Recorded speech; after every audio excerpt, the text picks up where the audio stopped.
সবাই মিলে নানু বাড়িতে যাচ্ছি। আসসালামু আলাইকুম এভরিওয়ান, সবাই কেমন আছেন? আজকে আমার হাজবেন্ডের সাথে আমার বাবা মায়ের প্রথম দেখা, তার মধ্যে চলে যাচ্ছি নানুর বাড়িতে সবাই মিলে। একটা মজার বিষয় কি জানেন, আমার বাবাও বাইক চালাইতে পারে, আমার জামাই বাইক চালাইতে পারে। বয়স হলে কি হবে, আমার বাবার মনটা কিন্তু এখনো কচি, সেই ছোট বাচ্চাদের মতে আছে।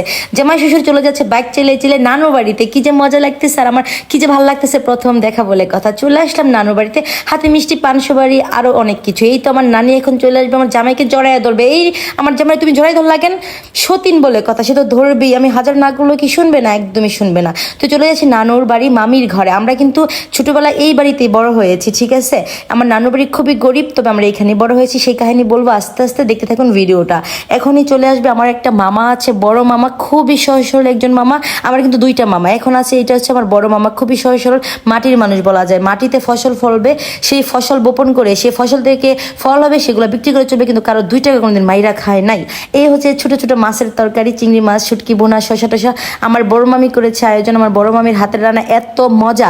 আমার বড় মামি আসলে কি বলবো, এত আদর করে, মনে হয় না আজকালকার ভাগ্নিদেরকে কেউ এত আদর করে। মানে গেলে মনে হয় যে মানে হাত মুখ ধোয়ার জন্য পানি নিয়ে আসবি, নেও হাত মুখ ধোয়া। আসলে আমার মামির কি মেয়ে নেই, 2টা ছেলে আছে, এই জন্য মামির মধ্যে একটা মেয়ের অভাব না রয়ে গেছে। আমাদেরকে দেখলে মনে হয় নিজের মেয়ে, এইভাবে আদর যত্ন করে। আর তার মধ্যে আজকে প্রথমবার জামাইরে নিয়ে গেছি, কি বলবো, আমার জামাইরে দেখে সবাই অনেক খুশি, সবাই আসলে অনেক ভালো। আমার নানুর বাড়ির মানুষগুলো হচ্ছে কি সাদা মনের মানুষ। যখন রাস্তাতে একটা ফকির হাইটা যায়, বলে যে ক্ষুদা লাগছে, বাসায় আই না, একদম সুন্দর করে যত্ন করে খাওয়াটা বিদায় করবো। মানে আমার নানুর বাড়িতে কেউ কখনো গেলে খালি পেটে ফেরত যায় নাই, ভরা পেটে গেছে, এরকম। খুবই সহজ সরল আর কি, সাদা মনের মানুষ। তারা হতে পারে গরিব, কিন্তু তাদের ভিতরে একটা মনুষ্যত্ব আছে। তারা মানুষকে মানুষ বলে মনে করে, সম্মান করে, আপ্যায়ন করে।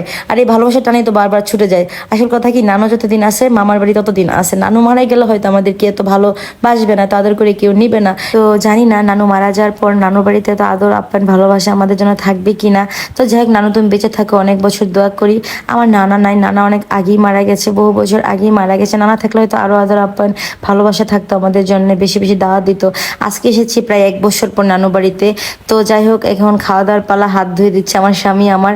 তো স্বামীকে এখন একটা রান দিব এখান থেকে উঠাইয়া, পরে কেডা খাইবো না খাবো চিন্তা না, আগে জামাইরে দিন। জামাই সাহেব নাও, এই রানটা তোমার আমি উঠাইয়া দিলাম, কে খাইছে না খাইছে দেখার বিষয় না, জামাই তুমি আগে খাও। তো যাই হোক, এদিকে আমার বোন বসে আছে, ছোট বোন লতা, এদিকে নানু খাবার টাবার বেরিয়ে দিচ্ছে, মামি চলে আসছে।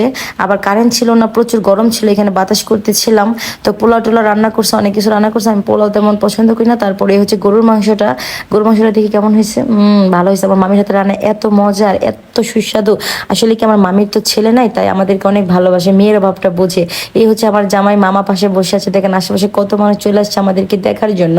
নানু বাড়ির মানুষগুলো না অনেক ভালো। মামিও